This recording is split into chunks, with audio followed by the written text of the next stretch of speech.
Ngayong araw ay nandito tayo sa TF Garage para magpa-CVT cleaning at magpakabit na din ng Jiren rear suspension dahil may biyahe tayo. Kailangan walang aberya.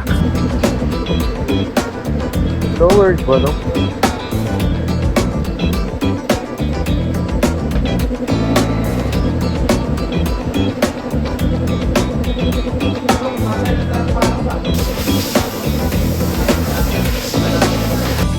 May MDL ka na ba?